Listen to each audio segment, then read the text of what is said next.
మారుతున్న work from home rules. Recent గా ఈ కాగ్నిజెంట్ ఏదైతే ఉందో మౌస్ కదిలించాలి, మౌస్ ఇట్లా షేక్ చేసేస్తే జీతం పడిపోద్ది, ఇంకేం చేయాల్సిన అవసరం లేదు, మౌస్ షేక్ చేస్తే అని చాలా సర్కాస్టిక్ గా దీని గురించి పెద్ద డిస్కషన్ జరుగుతూ ఉంది. Companies intentions are very clear. So ఏమవుతుందంటే చాలా మంది ఈ వర్క్ ఫ్రమ్ హోమ్ ని మిస్యూజ్ చేస్తున్నారు. ఓకే, మిస్యూజ్ చేస్తున్నారంటే సిస్టమ్ కి అవేగా ఉండడము, లేకపోతే ఎక్కడ పడితే అక్కడ వెళ్ళిపోవడము, ట్రిప్పులకి వెళ్ళడము, ట్రిప్కి వెళ్ళేటప్పుడు కూడా ల్యాప్టాప్ తీసుకుని వెళ్తారు, ఆడ వర్క్ ఫ్రమ్ చేసేది పెట్టేది లేదు. సో ఆ టైంలో ఏంటంటే కొంచెం తక్కువ యాక్టివ్గా ఉండడము.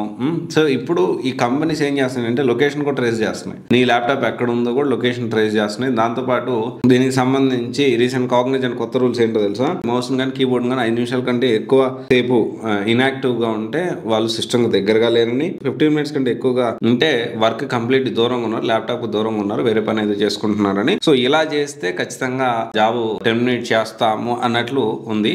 సో ఇది జరుగుతూ ఉంది. సో ఇక్కడ ఒకటే విషయం, companies are very clear. So వచ్చే కొద్ది ఏమవుతుందంటే వర్క్ ఫ్రమ్ హోమ్ అనేది మరింత కఠినతరం కాబోతుంది.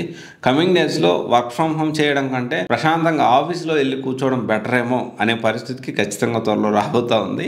సో ఇదైతే మీరు అందరు గమనించాలి. అయితే చాలా మంది వర్క్ ఫ్రమ్ హోమ్ వచ్చే ఉద్యోగాలు ఉన్నాయా, ఏ కోర్స్ నేర్చుకుంటే వర్క్ ఫ్రమ్ హోమ్ ఉద్యోగాలు వస్తాయని అడుగుతా ఉన్నారు. ఎస్, కొన్ని కోర్సెస్ ఉన్నాయి, కెరీర్ గ్యాప్ వాళ్ళకి, ఆర్ ఎక్స్పీరియన్స్ వాళ్ళకి, లేకపోతే నాన్ ఐటీ నుంచి ఐటీలోకి షిఫ్ట్ అవ్వాలనుకునే వాళ్ళకి కొన్ని కోర్సెస్ ఉన్నాయి. ఆ కోర్సెస్ నేర్చుకుంటే ఖచ్చితంగా work from home opportunity comparatively కొంచెం ఎక్కువ వచ్చేదానికి ఛాన్స్ ఉంది. కంప్లీట్ గా ఖచ్చితంగా వర్క్ ఫ్రమ్ హోమ్ వస్తుందని మాత్రం చెప్పలేము ఏ టెక్నాలజీలో కూడా.